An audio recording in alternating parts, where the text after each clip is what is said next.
صل على سيدنا محمد يا رب صل.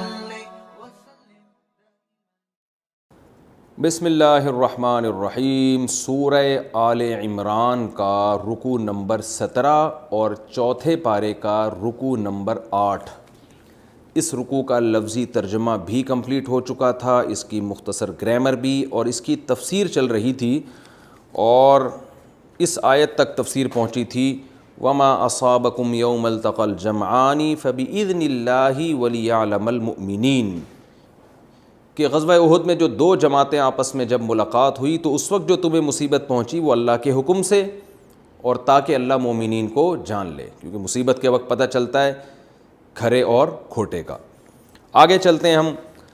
وَلِيَعْلَمَ الَّذِينَ نَافَقُوا، اور تاکہ اللہ منافقین کو بھی پہچان لے، یعنی ظاہری طور پر جان لے، حقیقت میں تو جانتا ہی ہے.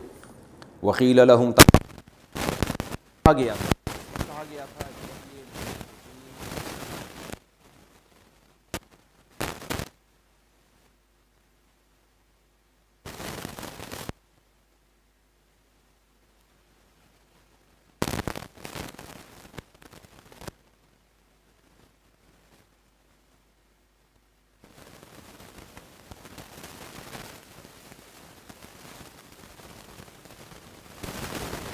جنگ میں اس چیز کی بڑی ویلیو ہے کہ آپ ایک جم غفیر لے کر جب جاتے ہیں تو دشمن پہ روب پڑتا ہے، دشمن اس کی وجہ سے حملہ کرنے سے ڈرتا ہے. تو ہم یعنی تکثیر سواد اسے کہتے ہیں، کہ آ کے کم از کم مجمع میں ہی کھڑے ہو جانا پیچھے، جس سے وہ سمجھے کہ بھائی ان کے پیچھے ایک اور لائن ہے جو ان کے ڈیفنس کے کام آئے گی. قالوا، تو یہ منافقین جواب میں کیا کہنے لگے تھے، لو نعلم قتالا، اگر ہم اس کو قتال سمجھتے، یعنی ڈھنگ کی لڑائی سمجھتے ہم اس کو، لتبعناکم، تو ہم تمہارے ساتھ آتے. یہ لڑائی تھوڑی ہے، تو خودکشی ہے، یہ تو لڑائی تھوڑی ہے.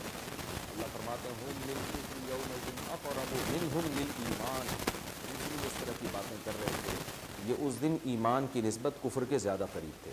دیکھیں منافق تو پورا کافر ہی ہوتا ہے، وہ ایمان اور کفر کے قریب اور یہ بیچ کی حالت نہیں ہوتی. قرآن کا مقصد یہ کہ ظاہری طور پر، کیونکہ مسلمان ان کو ظاہری طور پر مسلمان سمجھتے تھے، ان کی باتوں سے ایسا لگتا تھا کفر کے زیادہ قریب نہیں ہے بلکہ ایمان کے زیادہ قریب ہے، باتوں سے لگتا تھا. اب ان کی باتوں سے بھی لگ رہا ہے کہ یہ کفر کے زیادہ قریب ہے، ایمان کے قریب کم ہے. یعنی باتوں سے بھی یہ ظاہر ہو چکا ہے کہ ان کی تعلقات اور ان کی باتیں کافروں کے زیادہ قریب ہیں ایمان والوں کی نسبت، کیونکہ مصیبت میں تو آپ کو ایمان والوں کے کام آنا چاہیے تھا، یہ مطلب ہے. ورنہ منافق حقیقت میں 100% کافر ہی ہوتا ہے، وہ کفر کے قریب یا ایمان کے قریب نہیں ہوتا. تو اللہ فرماتے جس دن یہ لوگ اس طرح کی باتیں کر رہے تھے اس دن یہ ظاہری طور پر کفر کے ایمان کی نسبت زیادہ قریب ہے، لیکن دل میں ان کے کیا ہے، یقولون بافواہہم ما لیس فی قلوبہم، اپنی زبانوں سے اپنے منہوں سے جو بات کر رہے ہیں وہ ان کے دل میں نہیں ہے. دل میں کیا ہے، وہ یہ ہے کہ جانا ہی نہیں تھا انہوں نے، چاہے یہ مسلمان تعداد میں زیادہ بھی ہوتے. ابھی تو مسلمان تعداد میں 3 گنا کم ہیں تو اس کو یہ خودکشی کہہ رہے ہیں، بالفرض 3 گنا زیادہ بھی ہوتے پھر بھی نہیں جانا تھا انہوں نے، یہ تو ایک بہانہ کر رہے ہیں. واللہ اعلم ما یکتمون، جو کچھ یہ دل میں چھپاتے ہیں اللہ اسے خوب جانتا ہے.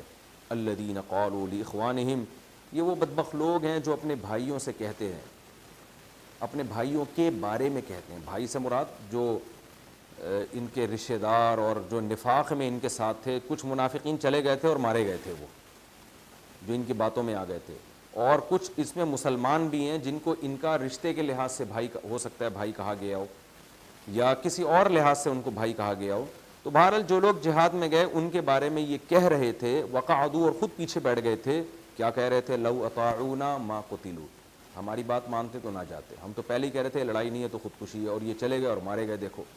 تو اللہ جواب میں کہتے ہیں قل، اے نبی آپ ان سے کہہ دیجئے، یہ جو پروپیگنڈا کر رہے ہیں نا ان سے کہہ دیجئے، فادرؤوا عن انفسکم الموت، تم اپنے آپ سے موت کو دور کر کے دکھا دو نا. وہ آج مر گئے کل تم مر جاؤ گے.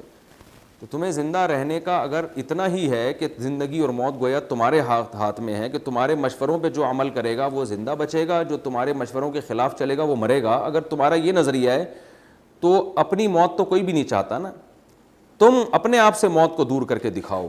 ان کنتم صادقین، اگر تم سچے ہو. ظاہر ہے اپنے آپ سے بھی تم موت کو دور نہیں کر سکتے، تو اس کا مطلب موت اور زندگی اللہ کے ہاتھ میں ہے. آگے اللہ فرماتے ہیں جو لوگ مر گئے ہیں غزوہ احد میں، یا ویسے ہی جو اللہ کی راہ میں قتل کر دیے گئے ہیں، تو یہ جو منافقین ان پر افسوس کر رہے ہیں، ہائے یہ کیا ہو گیا، ہائے یوں ہو گیا، تو ہائے ہوئے کرنے کی ضرورت نہیں ہے. اللہ نے شہداء کے بارے میں قیامت تک کے لیے ایک اصول بیان کر دیا، وَلَا تَحْسَبَنَّ الَّذِينَ قُتِلُوا فِي سَبِيلِ اللَّهِ أَمْوَاتًا، جو لوگ اللہ کے راستے میں قتل کر دیے جائیں ان کو ہرگز مردہ گمان بھی مت کرو، بل احیاء، بلکہ وہ زندہ ہیں، عند ربہم یرزقون، رب کے پاس ان کو رزق دیا جاتا ہے۔ زندہ ہیں کیا مطلب؟ قرآن مجید میں دوسرے مقام پہ اللہ نے اس کا مفہوم بیان کیا ہے جو ہم سورہ بقرہ میں پڑھ چکے ہیں، وَلَا تَقُولُوا لِمَن يُقْتَلُ فِي سَبِيلِ اللَّهِ أَمْوَاتٌ، فرمایا جو لوگ اللہ کے راہ میں قتل کر دیے جائیں ان کو مردہ مت کہو، وہ زندہ ہیں، وَلَٰكِن لَا تَشْعُرُونَ، مگر تمہیں شعور نہیں ہے۔ اس میں اللہ نے بتا دیا کہ شہید کوئی خاص قسم کی زندگی ملتی ہے جس زندگی کو اس دنیا میں ہم محسوس نہیں کر سکتے، ہمارا مینٹل لیول وہاں تک نہیں، تو اس لیے ہمیں نہیں پتہ وہ کیسی زندگی ہے، لیکن اتنی بات بہرحال پتہ چلتی ہے کہ شہید عام مردوں کی طرح نہیں ہوتا۔ علماء نے اس میں کچھ تفصیل بیان کی ہے کہ جو قرآن ہی سے پتہ چلتی ہے کہ دیکھیں حیات اور زندگی نام ہے جسم اور روح کے رشتے کا۔ میری روح میرے جسم تک، باڈی کے ساتھ جب تک قائم ہے تو میں زندہ ہوں، روح اور باڈی کا کنیکشن جب ختم ہوتا ہے تو ہم مر جاتے ہیں۔ تو اسلام سے ہمیں یہ پتہ چلتا ہے، قرآن و سنت نے ہمیں یہ بتایا ہے کہ جب بھی کوئی انسان مرتا ہے تو اسے قبر میں ثواب بھی ہوتا ہے، عذاب بھی ہوتا ہے۔ ظاہر ہے اس باڈی کو اگر ہو اور روح کو نہ ہو تو فائدہ نہیں ہے، اور اگر ہم یہ کہیں صرف روح کو ہوتا ہے باڈی کو نہیں ہوتا تو پھر قبر میں تو نہیں ہونا، روح تو علیین میں چلی جاتی ہے یا سجین میں چلی جاتی ہے، روح تو باڈی سے جدا ہو جاتی ہے۔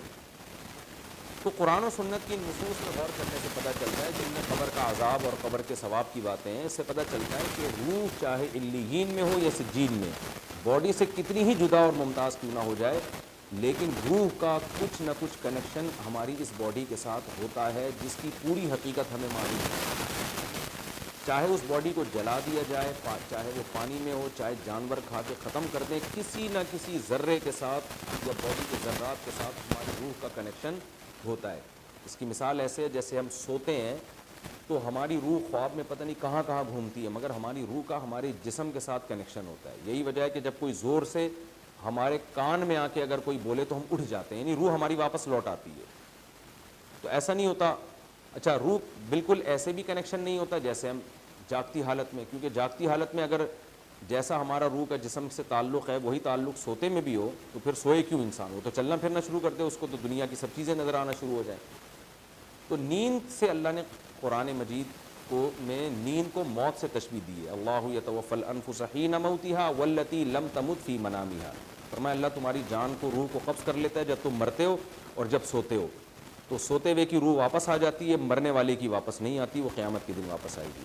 تو جیسے سوتا ہوا آدمی بستر پہ پڑا ہوتا ہے، روح پہ کیا گزر رہی ہے یہ ساتھ بیٹھے ہوئے آدمی کو پتہ نہیں چلتا، اسی طرح مرا ہوا آدمی کی باڈی سامنے پڑی ہوتی ہے لیکن اس پر کیا گزر رہی ہے یہ سامنے بیٹھے ہوئے آدمی کو پتہ نہیں چلتا۔ لیکن جیسے سوتے ہوئے آدمی کا روح سے، اس کی روح اور جسم کا رشتہ ہوتا ہے، ایسے ہی مرے ہوئے کا بھی روح اور جسم کا رشتہ ہوتا ہے۔ تو نیند میں یہ رشتہ بہت طاقتور ہوتا ہے، موت میں یہ رشتہ کمزور ہو جاتا ہے۔ نیند میں اتنا طاقتور ہوتا ہے کہ آپ زور سے چیخیں تو وہ اٹھ کے بیٹھ جائے گا۔ اس طرح باڈی بھی خراب نہیں ہو رہی ہوتی نیند میں، انسان کی بالکل فٹ فاٹ ہوتی ہے باڈی۔ تو اب یہ خوب سمجھ لیں کہ ہمیں قرآن و سنت سے پتہ چلتا ہے کہ جب بھی کوئی دنیا سے جاتا ہے تو روح کا باڈی سے رشتہ کمزور تو ہوتا ہے مگر ختم نہیں ہوتا۔ اب جب قرآن نے کہا کہ شہداء زندہ ہوتے ہیں، اور زندگی کی ڈیفینیشن کیا ہے؟ روح اور باڈی کا کنیکشن، تو پتہ یہ چلا کہ شہداء کی روح کا ان کی باڈی کے ساتھ اتنا طاقتور رشتہ ہوتا ہے جتنا طاقتور رشتہ ایک عام مسلمان کا نہیں ہوتا۔ تو اس لیے علماء نے درجات بیان کیے کہ سب سے کمزور رشتہ کافر کا ہوتا ہے اپنی روح کے ساتھ مرنے کے بعد، پھر کچھ طاقتور رشتہ ہوتا ہے مسلمان کا، پھر ان کے علماء اور صلحاء کا، اور پھر شہداء کا، اور شہداء سے بھی زیادہ طاقتور رشتہ ہے پیغمبروں کا۔ تو پیغمبروں کے دنیا سے جانے کے بعد ان کی روح کا ان کی باڈی کے ساتھ بہت طاقتور رشتہ ہوتا ہے۔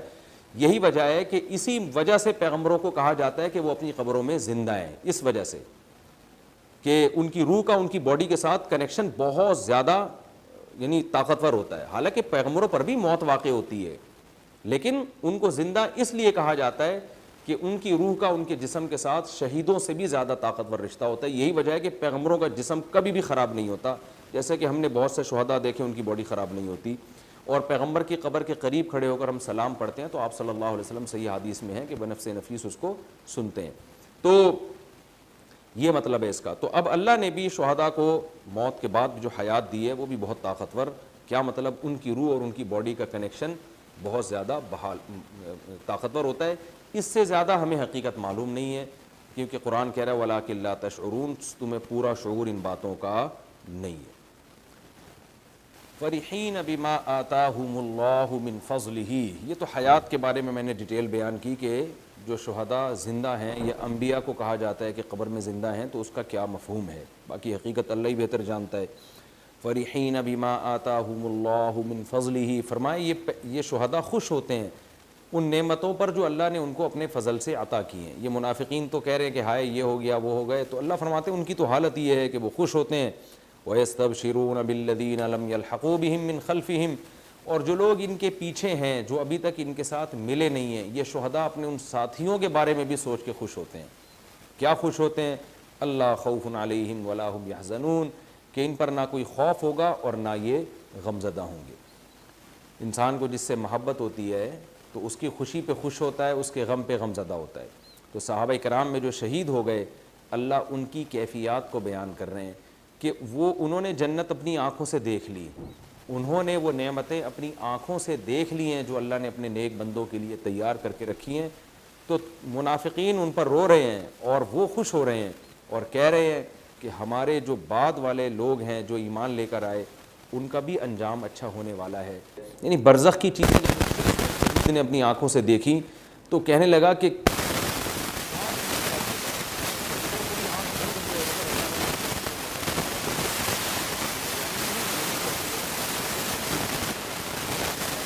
خود کہ ان شہداء کی ہوئی ہے جو وہاں جانے کے بعد یہ سوچ رہے ہیں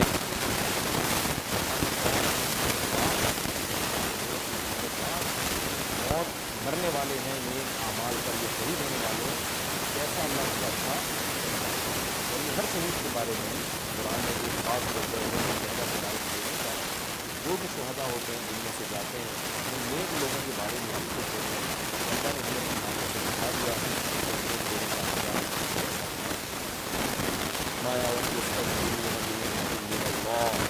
یہ اللہ کی نعمت پر خوش ہوتے ہیں، وہ فضل اور اللہ کے فضل پر. وَأَنَّ اللَّهَ، اور اس بات پر خوش ہوتے ہیں کہ لَا يُضِيعُ أَجْرَ الْمُحْسِنِينَ، اللہ ایمان والوں کو اجر ضائع نہیں. یہ تو اس رکوع کی تفسیر ہو گئی، اور اب اس سے ہمیں اسباق کیا ملتے ہیں میں نمبر وار بیان کرتا ہوں. سب سے پہلا بہت امپورٹنٹ سبق ہمیں ملتا ہے یا ایھا الذین آمنوا لا تکونوا کالذین کفروا وقالوا لاخوانہم، اے ایمان والو کافروں کی طرح نہ ہو جاؤ جو اپنے بھائیوں سے کہتے ہیں جب وہ سفر پہ ہوں یا لڑائی میں مارے جائیں یا سفر میں نکلیں اور مر جائیں تو کہتے ہیں یہ اگر یوں نہ کرتے تو یوں ہوتا. اس سے ہمیں تقدیر پر ایمان کا پتہ چلتا ہے کہ مسلمان ڈپریشن میں نہیں جاتا، وہ کام کرنے سے پہلے 100 دفعہ سوچتا ہے، لیکن جب سوچنے کے بعد آپ نے کچھ کیا اور اس کا رزلٹ غلط نکلا تو کیا کہا جائے گا؟ واللہ یحیی و یمیت، بھئی اللہ ہی ہے جو موت اور زندگی دیتا ہے، نفع نقصان کا مالک اللہ ہے، اللہ نے ہمارے مقدر میں یہی لکھا تھا. تو یہ تقدیر کا عقیدہ اور تقدیر پر ایمان یہ بہت ساری ٹینشنوں سے انسان کو بچاتا ہے. رسول اللہ صلی اللہ علیہ وسلم نے فرمایا وَعْلَمْ أَنَّ مَا أَصَابَكَ لَمْ يَكُنْ لِيُخْطِئَكَ، یقین کر لو جو تمہیں مصیبت پہنچی ہے ایسا ہو ہی نہیں سکتا تھا کہ وہ نہ پہنچے، اور جو تمہیں چیز نہیں ملی تو یہ ہو ہی نہیں سکتا تھا کہ وہ نعمت تمہیں مل جائے. رفعت الاقلام وجفت الصحف، فرمایا کہ تقدیر کا قلم اللہ نے اٹھا کے رکھ دیا ہے اور صحیفوں کی سیاہی خشک ہو چکی ہے. اسی طرح نبی صلی اللہ علیہ وسلم نے فرمایا صحیح حدیث میں ہے کہ لو کا جو کلمہ ہے نا یہ شیطان کا کلمہ ہے. لو کا معنی اگر، ہم جو کام کے بعد کہتے ہیں نا اگر یوں کر لیتے تو یوں ہو جاتا، اگر یوں نہیں کرتے تو یوں ہو جاتا، بس جو ہو گیا سو ہو گیا، یہی ہونا تھا. ہاں عبرت کے لیے آئندہ نصیحت کے لیے سوچ سکتے ہیں آپ کہ بھئی اس دفعہ یوں کیا تھا تو یوں ہوا تھا، لہذا ہم اس سے سبق ملتا ہے کہ آئندہ ہم یوں نہیں کریں گے تاکہ یہ نہ ہو. تو عبرت کے لیے تو سوچا جا سکتا ہے، افسوس کے لیے کہ کاش یہ کر لیتے، یہ شیطان کا کلمہ ہے، اس سے ہمیں اجتناب کرنا چاہیے. تو یہ ایک اہم پوائنٹ کی بات پتہ چلی ہمیں اس میں. دوسرا سبق ہمیں اس سے یہ ملتا ہے وَلَئِن قُتِلْتُمْ فِي سَبِيلِ اللَّهِ أَوْ مُتُّمْ لَمَغْفِرَةٌ مِّنَ اللَّهِ وَرَحْمَةٌ خَيْرٌ مِّمَّا يَجْمَعُونَ۔ منافقین نے یہ کہا تھا کہ یہ لوگ غزوہ احد میں نہ جاتے تو مرتے نہیں، تو اللہ نے اس کا تو جواب دے دیا کہ مشوروں میں خیر ہو شر ہو اس کے بارے میں مت سوچو کہ اگر یوں ہو جاتا تو یوں ہو جاتا، اگر یوں ہوتا تو یوں ہوتا۔ دوسری بات یہ بھی کہ غیر مسلم کے لیے موت ایک بہت بڑی مصیبت ہے۔ ہمیں اس آیت سے یہ سبق ملتا ہے کہ مسلمان کے لیے موت کوئی بڑی مصیبت نہیں ہے، اس لیے مسلمان موت سے بچنے کی کوشش کرتا ہے مگر زندگی پر حریص نہیں ہوتا۔ یہ جو حرص ہے نا حیات کی، بے انتہا لالچ، زندہ رہنے کا شوق، یہ اسلام میں کوئی پسندیدہ کام نہیں ہے۔ دو وجہ سے پسندیدہ نہیں ہے، ایک تو یہ کہ موت ہمیں فنا نہیں کرتی ہے، دوسری بات یہ کہ موت جو ہے یہ موت اور زندگی حقیقت میں اللہ کے ہاتھ میں ہے۔ جب ایک انسان کو پتہ ہوتا ہے کہ نتیجہ اللہ کے ہاتھ میں ہے تو وہ اسباب میں اعتدال سے کام لیتا ہے، غلو نہیں کرتا۔ اس کی میں آپ کو ایک مثال دیتا ہوں کہ جیسے فقہاء نے ایک مسئلہ بیان کیا ہے کہ وہ اسباب جن پر نتائج لازمی مرتب ہوتے ہیں ان اسباب کا اختیار کرنا فرض ہے۔ جیسے ہمیں اگر بھوک لگتی ہے تو ہمیں پتہ ہے کہ جب تک کھانا نہیں کھائیں گے پیٹ نہیں بھرے گا، اللہ کی عادت یہی ہے۔ تو اگر کوئی شخص کھانا نہیں کھائے اور وہ مر جائے تو اسے خودکشی کا گناہ ملے گا۔ وہ یہ نہیں کہہ سکتا کہ جی میں نے اللہ پہ توکل کیا تھا، میں نے تو کھانا نہیں کھایا، اللہ نے اپنی قدرت سے میرا پیٹ بھر دیتا، تو یہ نہیں، کیونکہ اللہ کہے گا میں نے آج تک کبھی کسی کا پیٹ ایسے نہیں بھرا ہے، جس کا بھی پیٹ بھرا ہے اس نے روٹی کھائی ہے تو پیٹ بھرا ہے۔ تو ایسے اسباب اختیار کرنا جن پر نتیجہ لازمی نکلتا ہے، اللہ کی عادت ہے، تو ان اسباب کا اختیار کرنا فرض ہے اسلام میں۔ ان میں آپ یہ نہیں کہہ سکتے کہ میں اللہ پہ توکل کر رہا ہوں۔ دوسرے وہ اسباب ہوتے ہیں جن پر کبھی کوئی رزلٹ نکلتا ہے، کبھی نہیں بھی نکلتا، زیادہ تر نکلتا ہے، جیسے کہ بیماری میں علاج۔ ہم دیکھتے ہیں کہ بیماری میں علاج کا عموماً فائدہ ہوتا ہے لیکن کبھی نہیں بھی ہوتا فائدہ۔ تو اس لیے ان اسباب میں افضل یہ ہے کہ اسباب اختیار کیے جائیں، کیونکہ اللہ کی عادت ہے کہ اکثر رزلٹ نکل جاتا ہے۔ لیکن علماء یہ کہتے ہیں کہ اگر ایسے مسائل میں کسی نے سبب اختیار نہیں کیا اور مر گیا تو خودکشی کا گناہ نہیں ہوگا۔ وہ قیامت کے دن اللہ سے کہہ سکتا ہے کہ اللہ فلاں نے بھی علاج کیا تھا وہ بھی ٹھیک نہیں ہوا تو میں نے بھی علاج نہیں کیا، اور فلاں بغیر علاج کے ٹھیک ہو گیا تھا تو میں نے بھی یہ سوچا کہ ہو سکتا ہے میں بھی بغیر علاج کے ٹھیک ہو جاؤں۔ تو ہم اس کو ناپسندیدہ کام تو کہیں گے مگر اس کو حرام نہیں کہیں گے کہ اس نے علاج نہیں کیا اور مر گیا تو کوئی گناہ گار ہوگا، جبکہ غیر مسلم اس کو گناہ گار کہے گا۔ غیر مسلم کہے گا اس نے علاج نہیں کیا، یہ تو یعنی یہ تو بہت بڑا جرم کر رہا ہے۔ یہ ٹھیک نہیں ہے یہ سوچ۔ علاج کرنا افضل تو ہوگا مگر فرض واجب نہیں ہوگا۔ تیسرا درجہ وہ ہے کہ آپ کو اس علاج کے بارے میں یا کسی بھی سبب کے بارے میں 50% ہو کہ صحیح بھی ہو سکتا ہے، 50% یہ ہو کہ نہیں بھی ہو سکتا ٹھیک۔ کچھ ایسے اسباب ہوتے ہیں جیسے رقیہ ہے، تعویذ وغیرہ اور دم درود وغیرہ، ان میں یہ ہوتا ہے کہ بندہ اکثر تو کوئی فائدہ نظر نہیں آتا، ورنہ تو آپ دیکھیں آج کسی کا فون آیا کہ وہ میرے جو ہے نا وہ فلاں بندہ بیمار ہے، کوئی پڑھنے کو بتا دیں تاکہ ٹھیک ہو جائے۔ تو میں نے ان کو کچھ طریقے بتائے علاج کے، وہ کہنے نہیں کچھ پڑھنے کو بتائیں۔ میں نے کہا بھائی یہ اسباب آپ اختیار کریں، آپ علاج کریں۔ انہوں نے کہا نہیں جی علاج ولاج چھوڑیں، پڑھنے کو بتائیں۔ میں نے کہا اگر پڑھنے سے ہی ٹھیک ہو رہے ہوتے تو یہ بڑے بڑے ہسپتال سارے پڑھائیاں لے کے بیٹھے ہوئے ہوتے، ان میں یہ سارے حکیم ڈاکٹر دنیا سے جا چکے ہوتے۔ تو جو کام بتایا جا رہا ہے، جو طریقہ بتایا جا رہا ہے، جو اسباب کی دنیا میں اللہ نے رکھا ہے اس کو تو فوکس کر نہیں رہے اور پڑھائیوں پہ زیادہ زور ہے۔ تو خالی پڑھائیوں سے ہی معاملے ہو رہے ہوتے تو یہ سارے ڈاکٹر اور حکیم سارے بیوقوف ہیں جو کلینکیں کھول کے بیٹھے ہوئے ہیں۔ تو یہ جو رقیہ ہے جسے دم درود کہا جاتا ہے، اس پر اکثر نتیجہ مرتب نہیں ہوتا۔ تو اگر کوئی سنت سمجھ کے کرتا ہے اللہ پہ اعتماد اور توکل کی بیس پہ کہ اللہ کا نام زبان سے لینے کی توفیق ملے گی، پھر تو بہت اچھی بات ہے، ثواب بھی ہے۔ لیکن اگر کوئی اس میں وہمی ہو جاتا ہے تو پھر ہم یہ کہیں گے کہ یہ اللہ پہ اعتماد اور توکل نہیں ہے۔ اللہ نے جس سبب پہ نتیجہ رکھا نہیں ہے اس میں سبب پہ زیادہ اعتماد ہے، اللہ پہ اعتماد کم ہے۔ تو ایسی صورت میں کوئی رقیہ اگر نہیں کرتا، دم درود نہیں کرتا تو کبھی بھی گناہ گار نہیں ہوگا وہ، اور اس میں زیادہ غلو کرتا ہے تو نہ صرف یہ کہ بلکہ الٹا گناہ گار ہونے کا خطرہ ہے اس کی۔ تو یہ اسباب کے 3 درجات ہوتے ہیں، اس کا میں خلاصہ بیان کر دیتا ہوں۔ بعض اسباب ایسے ہیں جن پر لازمی نتیجہ مرتب ہوتا ہے، ان اسباب کو اختیار کرنا فرض ہے۔ بعض اسباب ایسے ہیں جن پر عام طور پہ نتیجہ مرتب ہوتا ہے، کبھی نہیں بھی ہوتا، تو ایسے اسباب کا اختیار کرنا افضل ہے، فرض نہیں ہے۔ اور بعض دفعہ اسباب ایسے ہوتے ہیں جن میں ایک بس ہوائی بات ہوتی ہے، ہو گیا تو ہو گیا، نہیں ہوا تو نہیں ہوا، ان میں اللہ پہ توکل کرنا یہ زیادہ بہتر ہے بنسبت سبب اختیار کرنے کے۔ تو یہ خوب اچھی طرح مسئلہ سمجھیں. اب یہ جو موت ہے قرآن مجید ان آیات میں کہہ رہے ہیں اگر تم اللہ کے راہ میں قتل کر دیے گئے یا مر گئے تو بھی فنا نہیں ہوتے بلکہ اللہ کی طرف لوٹائے جاتے ہو. تو اس سے پتہ چلتا ہے کہ موت کے وہ اسباب تو اختیار کرنا فرض ہے جو یقینی ہیں. جن اسباب میں یقین نہیں ہے تو ان اسباب کا اختیار کرنا فرض نہیں ہے, اور وہ اسباب جن میں غالب یہ ہے کہ ان کا کوئی رزلٹ نہیں نکلے گا ان میں اسباب اختیار نہ کرنا افضل ہے.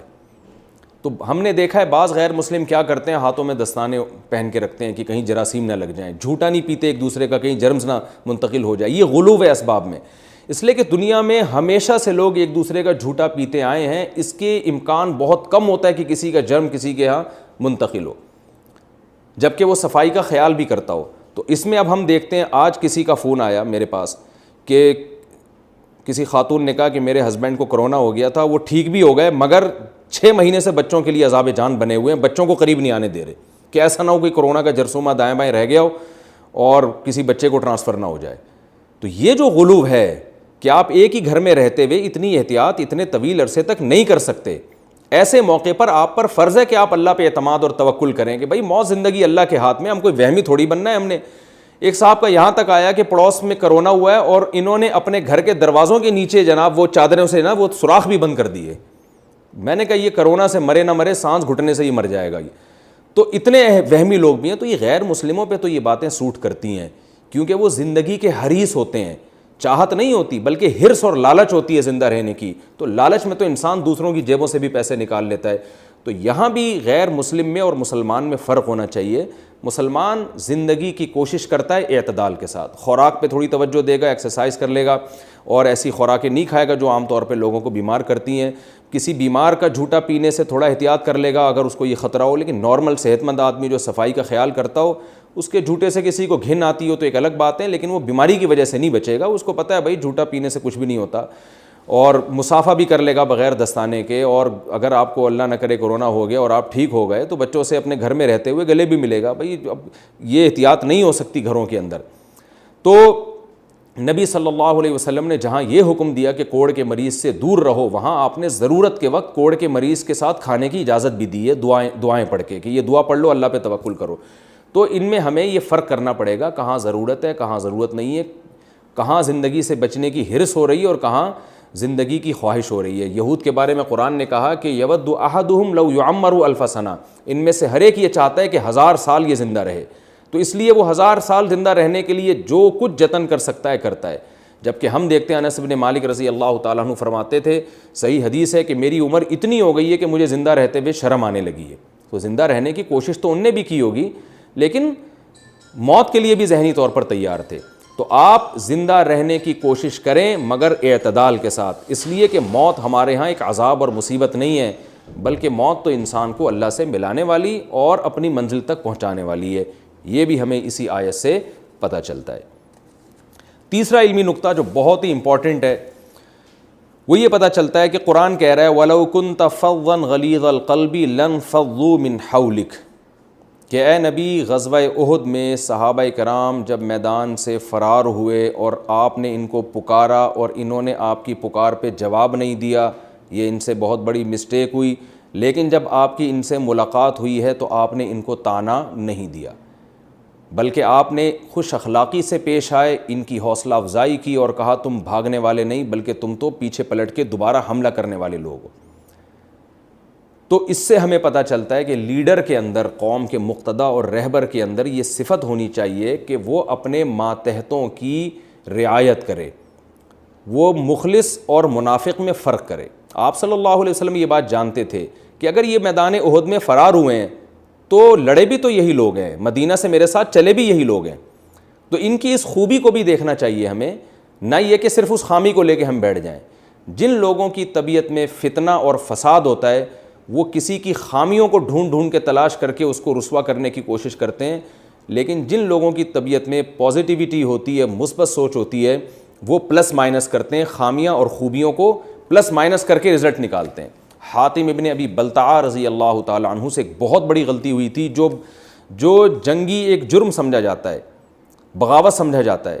وہ کیا جرم ہوا کہ حضرت نبی صلی اللہ علیہ وسلم کا ارادہ ہوا مکہ پہ حملہ کرنے کا, اور آپ نے اس راز کو فاش نہیں کیا, لیکن حاتب ابن ابی بلتع رضی اللہ تعالیٰ عنہ نے نبی کا راز فاش کر دیا اور اہل مکہ کو جا کے بتا دیا، وہ ایک پرچہ لکھ کے بھیج دیا کہ بھئی یہ نبی جو ہے مکہ پہ حملہ کرنے والے ہیں۔ اب آپ بتائیں دنیا میں کسی فوج میں کوئی فوجی یہ جرم کرے تو فوراً اس کی سزا قتل ہوتی ہے، کورٹ مارشل ہوتا ہے کہ تم نے یہ راز فاش کیسے کر دیا۔ لیکن جب حضرت حاتب ابن ابی بلتع گرفتار ہوئے، صحابہ نے حکم دیا کہ ان کی گردن اڑائی جائے، آپ نے فرمایا نہیں، یہ بدری صحابی ہیں۔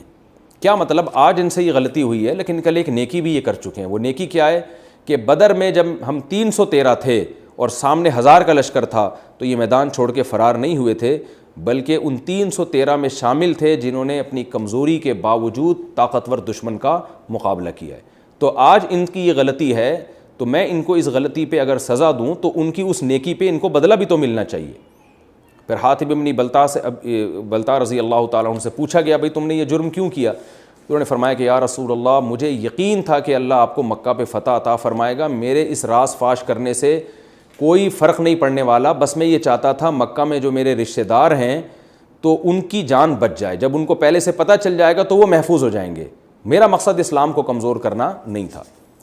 تو یہی موقع پر نبی صلی اللہ علیہ وسلم نے غزوہ احد میں ان صحابہ کو جو فرار ہوئے، شکست کا ذریعہ بنے، آپ صلی اللہ علیہ وسلم نے ان کو نہ کوئی ملامت کی، نہ کوئی طعنہ دیا۔ اور قرآن کا بھی انداز دیکھیں، قرآن جہاں ان کو یہ کہتا ہے کہ یہ تمہاری غلطی سے شکست ہوئی ہے، وہاں ان کو حوصلہ بھی دلاتا ہے کہ شکست میں بھی حکمتیں ہیں، یہ شکست بھی اللہ کی طرف سے مقدر تھی۔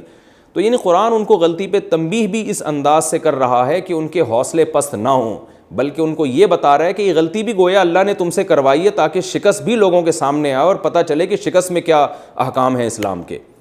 تو یہ انداز کسی بڑے کا چھوٹے کے بارے میں ہونا چاہیے، جو آج ہمارے معاشرے میں یہ انداز ختم ہو گیا ہے کہ جب تک وہ اچھا کر رہا ہے تو بہت اچھا، جہاں اس سے غلطی ہوئی تو اس کو ایسا کر دیتے ہیں جیسے وہ کسی کام کا ہے ہی نہیں، جیسے اس نے زندگی میں کبھی کوئی نیکی کی نہیں ہے۔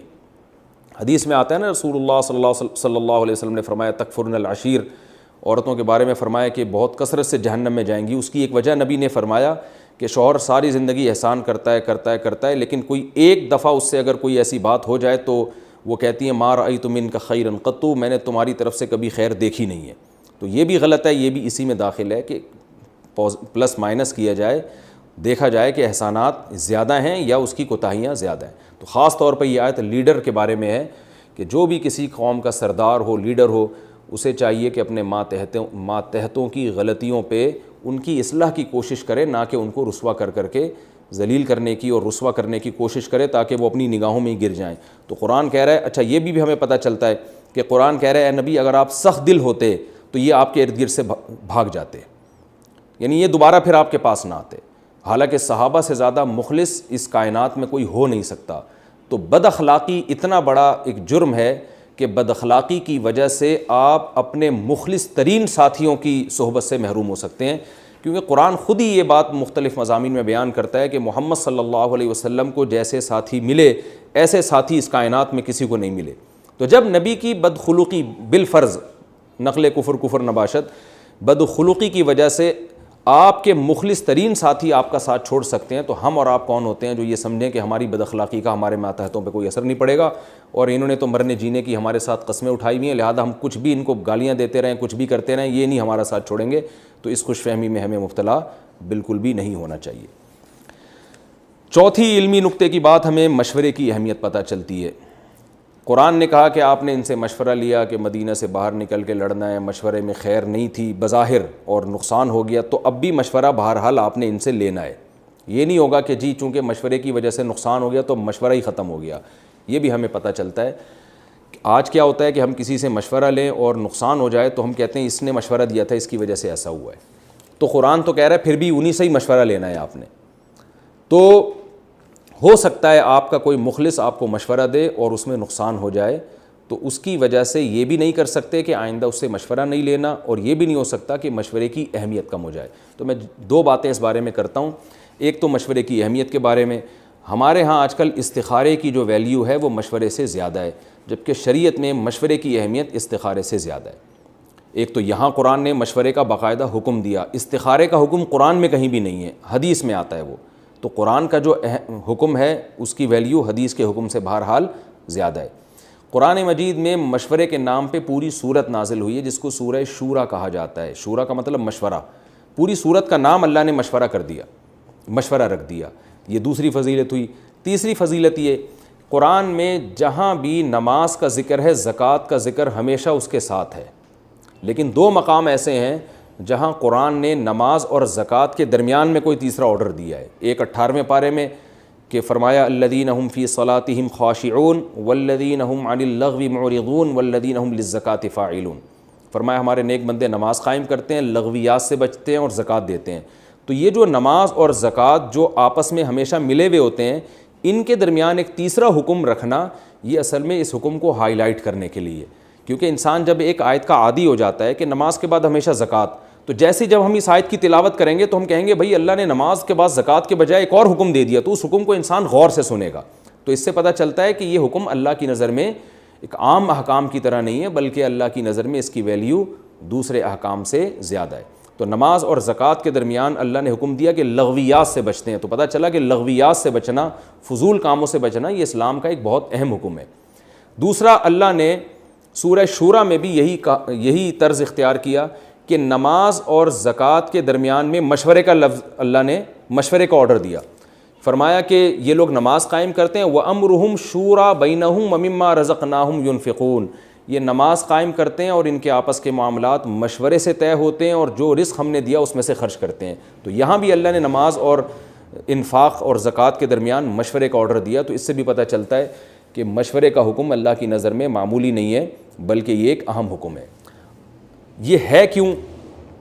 اس میں ایک بہت بڑی حکمت یہ ہے کہ جو شخص مشورہ لے رہا ہے، مشورہ لینا اس کی علامت ہے کہ اس میں تکبر نہیں ہے، خود پسندی نہیں ہے. جس آدمی میں خود پسندی ہوتی ہے، عجب میں مبتلا ہوتا ہے اور وہ اس بارے میں مبتلا ہوتا ہے کہ مجھے جو اللہ نے دماغ دیا ہے، جو علم دیا ہے، وہ کسی اور کے پاس نہیں ہے، وہ کبھی بھی مشورہ نہیں لیتا. تو یہ خود پسندی اللہ کو پسند نہیں ہے.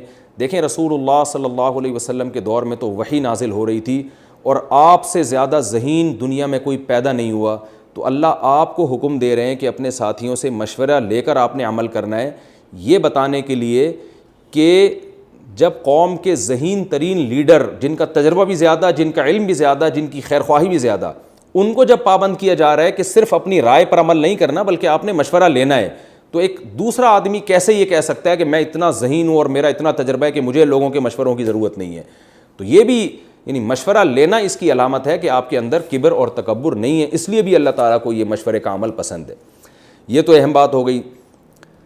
دوسری بات یہ ہے کہ مشورے کی ڈیفینیشن کیا ہے. لوگ یہاں بھی ایک بہت بڑی غلطی کرتے ہیں. مشورے کی ڈیفینیشن یہ نہیں ہے کہ دوسرے کی رائے پر عمل کیا جائے، یہ ہرگز نہیں ہے. مشورے کی ڈیفینیشن یہ ہے کہ دوسروں سے رائے لی جائے. عمل کرنا نہ کرنا وہ لیڈر کا کام ہے. تبھی قرآن کیا کہہ رہا ہے؟ شاورہم فی الامر، آپ ان سے مشورہ لیں کسی بھی معاملے میں. فَإِذَا عَزَمْتَ، یہ نہیں ہے کہ فَإِذَا عَزَمْتُم، جب تمہاری پوری مشاورتی کونسل کوئی ارادہ کر لے، نہ مشورہ آپ نے سب سے لینا ہے. اذا عزمت، لیکن جب اے نبی آپ کسی چیز کا ارادہ کر لیں، تو یہ ارادے کی نسبت نبی کی طرف کی گئی ہے. کیا مطلب؟ اور عزم کہتے ہیں مضبوط ارادے کو. یعنی مشورہ آپ نے سب سے لینا ہے لیکن رائے آپ نے قائم کرنی ہے، ایک رائے. اور اس میں اللہ نے یہ بھی نہیں کہا کہ وہی رائے ہوگی جو مشورہ دینے والوں کی رائے ہے. تو وہ آپ اس میں آزاد ہیں کہ آپ اس مشورے کے اگینسٹ چلتے ہیں یا اس مشورے کے خلاف چلتے ہیں. سوال پیدا ہوتا ہے جب لیڈر کو رائے اپنی ہی قائم کرنی ہے اور فیصلہ خود ہی کرنا ہے، تو پھر مشورہ لینے کا فائدہ کیا ہوا؟ ان کو یعنی مشورہ دینے والا کہہ سکتا ہے جب ہماری ماننی نہیں تھی تو ہم سے پوچھا کیوں؟ جیسے کہ آج کل ہوتا ہے، آپ کسی سے مشورہ لیں 15-20 لوگوں سے کہ یہ کام کرنا ہے کہ نہیں کرنا، تو 15-20 میں سے 19 نے کہا کہ ہاں کرنا ہے، بلکہ 20 کے 20 نے کہا کہ ہاں کرنا ہے. اس کے بعد آپ نے کہا ٹھیک ہے میری رائے یہ کہ نہیں کرنا، تو لوگ آپ پہ سوار ہو جاتے ہیں، کہتے ہیں جب ہم میں سے ایک کی بھی نہیں ماننی تھی تو آپ نے ہم سے پوچھا کیوں؟ یہ ایک بہت بڑا یعنی مشورہ لینے والے پہ سوال کیا جاتا ہے، اعتراض کیا جاتا ہے. اس کا جواب یہ ہے کہ مشورے کا مقصد ہرگز یہ نہیں ہے کہ مشورہ دینے والوں کی رائے پر عمل کیا جائے. مشورے کا مقصد یہ ہوتا ہے کہ جس پہلو پہ آپ مختلف لحاظ سے غور کر رہے ہیں اس کے تمام مثبت اور منفی پہلو آپ کے سامنے آ جائیں. جو کام آپ کرنا چاہتے ہیں، آپ کوئی کاروبار کرنا چاہتے ہیں، آپ جہاد کرنا چاہتے ہیں، آپ جنگ کرنا چاہتے ہیں، آپ کچھ بھی کرنا چاہتے ہیں، تو جب آپ لوگوں سے مشورہ لیں گے تو کوئی کہے گا یہ کام کر لو، آپ اس سے پوچھیں گے بھائی کیوں کروں، وہ اس کے فائدے بیان کرنا شروع کرے گا. کچھ لوگ کہیں گے یہ کام نہیں کرو, آپ پوچھیں گے بھائی کیوں نہیں کرو, وہ اس کے نقصانات بیان کرنا شروع کر دے گا. تو آپ کے پاس اس کام کے بہت سارے مثبت اور بہت سارے منفی ایسے پہلو آ جائیں گے جن کی طرف آپ کا ذہن نہیں گیا ہوگا. تو ان مثبت اور منفی پہلوؤں کو پلس مائنس کر کے رزلٹ آپ نے نکالنا ہے, فیصلہ آپ نے کرنا ہے. تو اس کا یہ فائدہ ہوگا. ہمارے ہاں دو غلطیاں ہوتی ہیں مشورے میں. ایک یہ کہ مشورہ دینے والا یہ سمجھتا ہے کہ اب میں مختار ہوں, جو میں کہوں گا اس پر لازمی اس نے عمل کرنا ہے, اگر عمل نہیں کرنا تو مجھ سے پوچھنے کی بھی اس کو اجازت نہیں ہے. یہ پہلا فالٹ ہے. دوسری بات یہ کہ مشورہ لینے والا بھی اس حماقت میں مبتلا ہوتا ہے. وہ یہ سمجھتا ہے جو یہ کہہ رہا ہے تو اللہ نے مجھے اس سے مشورہ لینے کا حکم اس لیے دیا ہے کہ میں اب اس کی رائے پر لازمی عمل بھی کروں گا. تو یہ دونوں باتیں 100% غلط ہیں. امیر کی یہ ذمہ داری ہے کہ مشورہ سب سے لے. سب سے میری مراد کیا ہے وہ میں بھی بتاتا ہوں. مشورہ سب سے لے لیکن رائے پر اپنی عمل کرے. صحابہ کے دور میں ایسا بہت دفعہ ہوا کہ تمام لوگوں کی رائے ایک طرف تھی مگر امیر کی رائے بالکل اس کے اپوزٹ تھی. اور یہ بہت ہوا ہے صحابہ کے دور میں, تابعین کے دور میں ہوتا رہا ہے. اور سمجھدار لوگ آج بھی اس پر عمل کرتے ہیں کہ وہ سنتے سب کی ہیں, کرتے مگر اپنی ہیں. سنتے اس لیے سب کی ہیں تاکہ اس پہلو کے تمام مثبت اور منفی پہلو آپ کے سامنے آ جائیں. تو ایک بات تو یہ ہو گئی. دوسری بات یہ کہ مشورہ ہر ایک سے نہیں لیا جاتا. مشورہ لیا جائے گا ان لوگوں سے جو اس امور کے, جس کام میں آپ مشورہ لے رہے ہیں اس کام کے ماہر ہوں. جیسے لوگ مجھے فون کرتے ہیں کہ جی مفتی صاحب یہ بزنس کرنا چاہتا ہوں, آپ کا کیا مشورہ ہے؟ بھائی مفتی صاحب بیچارے کو کیا پتہ, آپ کاروبار کر رہے ہو, آپ بھینسوں کا کاروبار کر رہے ہو. تو ہم نے تو زندگی میں کبھی ایک بھینس پالی بھی نہیں ہے. تو یہ حماقت اور بیوقوفی ہے کہ آپ ایسے آدمی سے مشورہ لے رہے ہو جس نے کبھی زندگی میں ایک بھینس بھی نہیں پالی اور آپ پورے بھینسوں کے کاروبار کا مشورہ لے رہے ہو. اس سے لوگ کہتے ہیں اس سے مشورہ جو نیک آدمی ہے. اتنا کافی نہیں ہے. آپ نے مشورہ اس سے لینا ہے جو اس فیلڈ کا ماہر ہے. اگر ماہر نہیں ہے تو اس سے بالکل بھی مشورہ نہیں لینا, ٹائم ویسٹنگ ہے. اور ہو سکتا ہے وہ الٹے سیدھے مشورے دینا شروع کر دے. آپ میڈیکل سائنس کا کوئی طب سے متعلق کوئی مشورہ ہے تو حکیموں ڈاکٹروں سے پوچھا جائے گا, وہ بزرگوں سے نہیں پوچھا جائے گا. تو شریعت کے بارے میں کچھ مشورہ ہے تو وہ علماء سے پوچھا جائے گا. تو یہ بھی ایک بہت بڑی مسٹیک ہے جو ہمارے معاشرے میں آج لوگ کرتے ہیں کہ جس سے مشورہ نہیں لینا اس سے لے رہے ہوتے ہیں, جس سے لینا ہے اس سے نہیں لے رہے ہوتے. تیسری بات یہ کہ مشورہ ہمیشہ اس سے لیا جائے گا جو آپ کا خیر خواہ ہو اور اس کے بارے میں غالب گمان یہ ہو کہ میں اگر یہ کام کرتا ہوں تو اس کے مفاد پہ زد نہیں پڑے گی. اس کی ایک سادہ سی مثال میں دیتا ہوں. لوگ اپنی بیٹی کے ہونے والے شوہر کے بارے میں اپنے داماد سے مشورہ لے رہے ہوتے ہیں. اب آپ مجھے بتاؤ, آپ کا داماد یہ چاہے گا کہ اس گھر میں اس سے اچھا داماد آ جائے؟ عام طور پر انسان اس چیز کو قبول نہیں کرتا. وہ چاہے گا کہ بھئی میں ایسا مشورہ دوں کہ کم از کم میرے برابر یا مجھ سے نیچے آدمی آئے اس بارے میں. یہ ہوتا ہے, سب نہیں ایسا کرتے. جو میرا بیان آڈیو اس وقت ویڈیو سن رہے ہیں ان کے علاوہ کی بات کر رہا ہوں. لیکن مظنہ تہمت تو ہے نا. یوسف علیہ السلام کے جو سوتیلے بھائی تھے, یوسف علیہ السلام کو جب خواب آیا کہ میں نے اتنا اچھا خواب دیکھا ہے, تو سوتیلے بھائیوں میں اکثر جیلسی, حسد ہوتا ہے. تو یعقوب علیہ السلام نے کہا یہ خواب اپنے سوتیلے بھائیوں کو مت سنانا, وہ کوئی اچھا مشورہ نہیں دیں گے, نہ اچھی تعبیر نکالیں گے, وہ جیلسی کا شکار ہو جائیں گے. تو سوتیلے پن کی وجہ سے, تو اس سے میں پتہ چلا, حالانکہ وہ نیک تھے, پیغمبر کی اولاد میں سے تھے, توحید پرست تھے. تو اس سے پتہ چلتا ہے کہ کسی ایسے سے مشورہ لینا جس کے بارے میں یہ خطرہ ہو کہ وہ آپ سے حسد کرے گا یا جیلسی کا شکار ہوگا یا اس کے مفاد پہ زد پڑے گی اگر آپ کو وہ اچھا مشورہ دے دے, تو ایسے آدمی سے بھی مشورہ نہیں لینا چاہیے. نیوٹرل انسان سے مشورہ لینا چاہیے کہ آپ کے کاروبار میں ترقی یا آپ کی نالج میں ترقی یا آپ کی صحت میں ترقی سے اس کی صحت پہ یا اس کے بزنس پہ کوئی اثر نہ پڑ رہا ہو. آپ نے دودھ کی دکان کے قریب ایک اور دکان کھولنی اور اسی دودھ والے سے مشورہ لے رہے ہیں کہ کیسا چل رہا ہے تیرا کاروبار, میں بھی ایک دکان اگر کھول لوں, تو وہ اس کو پتہ ہے بھائی تو کھولے گا تو میرا تو بٹا ہی بیٹھ جائے گا. تو وہ آپ کو الٹے مشورے دے گا. وہ کہے گا یار یہاں تو دودھ کی دکان کے علاوہ دنیا کا ہر کاروبار یہاں پہ ہوتا ہے. تو یہ مسٹیک بھی لوگ کر رہے ہوتے ہیں.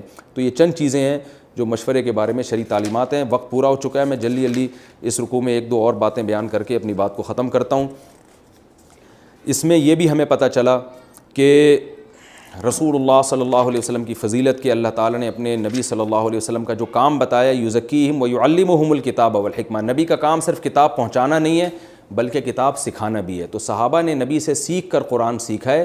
تو آج جو لوگ کہتے ہیں متجدد کہ ہم قرآن خود سے سمجھیں گے, وہ جاہل لوگ ہیں, ان کو بیچاروں کو قرآن کا ہی نہیں پتہ. قرآن کہہ رہا ہے کہ نبی سکھائیں گے تو تمہیں سمجھ میں آئے گا. تو نبی نے صحابہ کو, صحابہ نے تابعین کو, تابعین نے بعد والوں کو سکھایا. تو یہ سینہ بہ سینہ چلا آ رہا ہے. یہ جسے پشتوں میں کہتے ہیں نا اخپل طریقے سے, بس ہر آدمی کہہ رہا ہے میں اپنے طریقے سے قرآن سمجھوں گا, اس پہ بھی رد ہوتا ہے. کہ یہ ایسا ممکن نہیں ہے. اللہ تعالیٰ سے دعا ہے اللہ سمجھنے کی عمل کی توفیق عطا فرمائے. اگلے ایپیسوڈ میں ہم انشاءاللہ اس سورت کا جو سورہ آل عمران کا رکوع نمبر 9 اور نہیں سورہ آل عمران کا رکوع نمبر 18 اور چوتھے پارے کا انشاءاللہ رکوع نمبر 9 پڑھیں گے. اللہ تعالیٰ عمل کی توفیق عطا فرمائے.